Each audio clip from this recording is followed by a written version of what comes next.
బట్టలు చింపుకొని కేకలు పెట్టి ఏడుస్తున్నారు, నా కుమార్తె, నా కుమార్తె, నన్ను బాధ పెట్టే వారిలో నువ్వు ఒక దానిగా మారిపోయావు.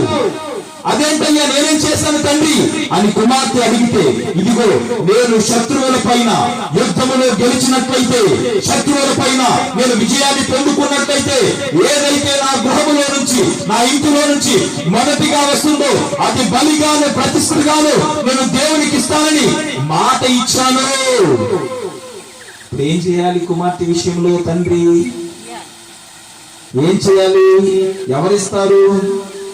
మనకే గనక ఒక కుమార్తె ఉంటే మనం ఇస్తామా? అమ్మ వినండి, దేవునికి మాట ఇచ్చేదేమో గాని నా కుమార్తె లేక లేక పుట్టింది, నేను ఎందుకు ఇస్తానని చెప్పి తీసుకుని వెళ్ళిపోతాను.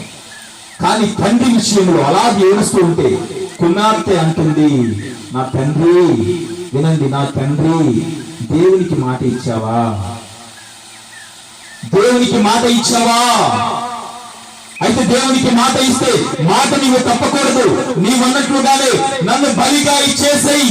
హల్లెలూయా, హల్లెలూయా. గమనించండి దేవుని ప్రజలారా, ఒక క్రైస్తవుని జీవితంలో మాట ఇచ్చినప్పుడు అది మనుషులకు కానీ, దేవునికి కానీ, అన్యులకు కానీ, రక్త సంబంధికులు కానీ ఎవరికైనా సరే నీవు మాట ఇచ్చినప్పుడు ఆ మాటని మనము నిశ్చయముగా నెరవేర్చాలి.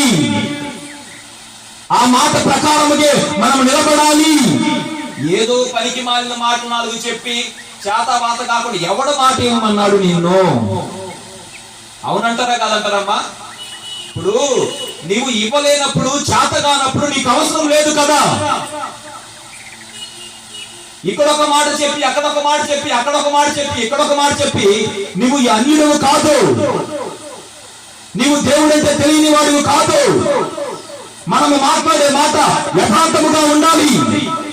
మనము మాట్లాడే మాట పౌరుషముగా, రోషముగా ఉండాలి. దేవుని సన్నిధిలో నీవు మాట్లాడే మాటలు ఒక తీర్మానంతో గట్టిగా నీవు ఎవరికి అయినా సరే మాట ఇచ్చినప్పుడు ఆ మాటను నిలబెట్టుకునే శక్తి ఉన్నప్పుడే మనం ఏం చేయాలి? మాట ఇవ్వాలి. చాలా మంది మాట విషయంలో తప్పిపోతూ ఉన్నారు. అర్థమవుతుందా? క్రైస్తవుడు అనేవాడు ఎంత నష్టం వచ్చినా, ఎంత కష్టం వచ్చినా నిశ్చయముగా మాటల యందు తప్పిపోకూడదు. అది దేవుని విషయంలో చాలా మంది ఈ పొరపాటు